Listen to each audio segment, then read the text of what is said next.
From the All Indiana Podcast Network. The All Indiana Podcast Network. This is the News 8 Daily 8. Now the latest news. Kylie Conway has all the news you need to know. And more. Please stand by. Now, here's Wish TV's Kylie Conway. Hi, this is Kylie Conway, and this is the News 8 Daily 8 for Tuesday, May 19th. Meteorologist Randy Allis says you'll need the rain gear pretty much most of the day. He says occasional rain showers will be likely through this afternoon. It'll be cloudy and cool with highs in the middle 60s. Scattered showers will continue tonight with lows in the lower 50s. Mayor Joe Hogsett is releasing new measures today. The hope is they'll help restaurants in Indianapolis and Marion County as they prepare to welcome guests, with some stipulations, of course. Outdoor seating can begin Friday, along with proper social distancing requirements. A cap of 50% occupancy, and all employees must wear personal protection equipment. The mayor will address how exactly outdoor seating can be safely extended, for example, how much street space can be used, and where alcohol can be served. We'll be streaming this live on Wish TV, wishtv.com, and on our Facebook page. If you missed it live, you can find the video online. Indiana State Health Commissioner has confirmed the state's first case of multi-system inflammatory syndrome in a child. We've been following this very closely here at Wish TV, the serious illness that is linked to COVID-19.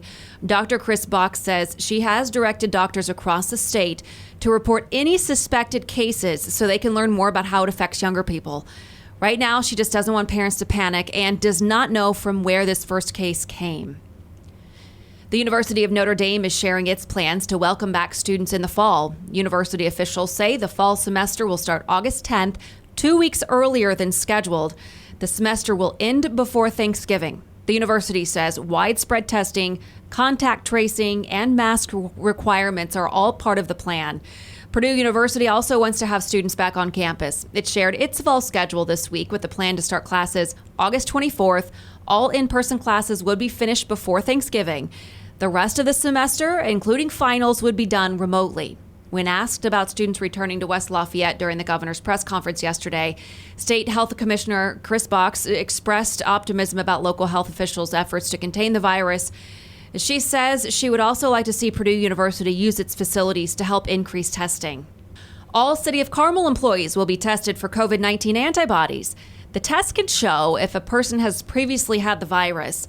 All city employees will be tested starting June 1st. Carmel City officials say any city employee who shows antibodies will no longer need to be virally tested unless they show symptoms. Right now, the city's testing employees for the coronavirus on a weekly basis. The city currently has 25 employees who have tested positive for COVID-19. State health officials say people screening unknown numbers could miss some very important calls. Indiana hired 500 people to call others who tested positive, identify individuals they had close contact with, and then track down those who were possibly infected. According to the State Health Department, nearly 3,600 calls have been made. The department has not said how many of those calls were actually answered, though. An epidemiologist at ICYMI says it may not be effective to just rely on phone communication. Last week, the State Health Department began the contact tracing for 21 counties. The department says that represents 56% of all cases in Indiana. By early May, all but 15 local health departments were doing their own contact tracing. A company working on a COVID-19 vaccine says it's seeing early positive results. Moderna is partnering with the National Institutes of Health to develop the vaccine. Moderna says 8 people given the vaccine developed neutralizing antibodies, which could protect against the disease. The company plans large-scale clinical trials in July. If those studies are successful, the company hopes to have a vaccine on the market between January and June of next year. Moderna's vaccine is one of dozens currently in development around the world. President Trump told reporters yesterday he's been taking the malaria drug hydroxychloroquine to protect him from COVID-19. This goes against FDA recommendations. The president has promoted the drug as a possible cure to the coronavirus. A recent study published in the Journal of the American Medical Association showed that the drug effective against malaria and lupus does not fight COVID-19. The president says he does not have the virus, but asked his doctor if he could take it a few weeks ago. White House doctor Navy Commander Sean Conley issued a statement last night saying He discussed the pros and cons of the drug with President Trump, and they decided together that the benefits outweigh the risks. The NFL will allow teams to reopen facilities today. The Colts will start slowly opening their building.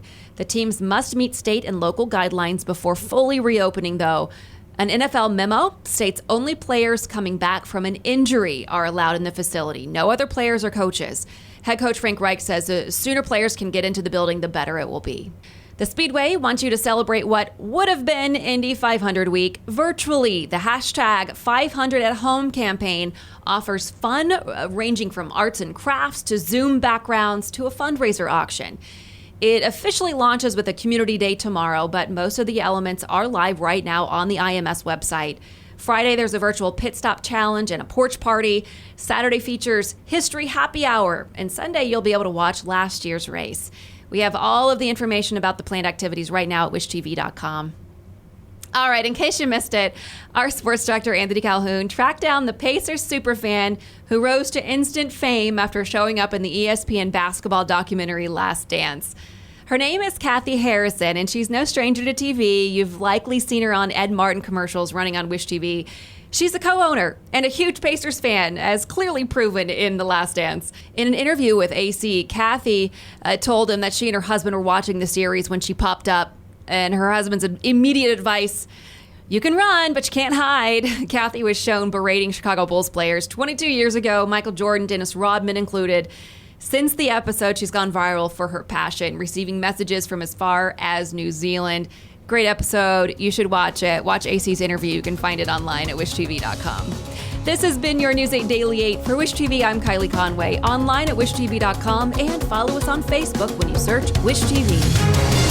Check out more podcasts from the All Indiana Podcast Network now at allindianapodcastnetwork.com. allindianapodcastnetwork.com.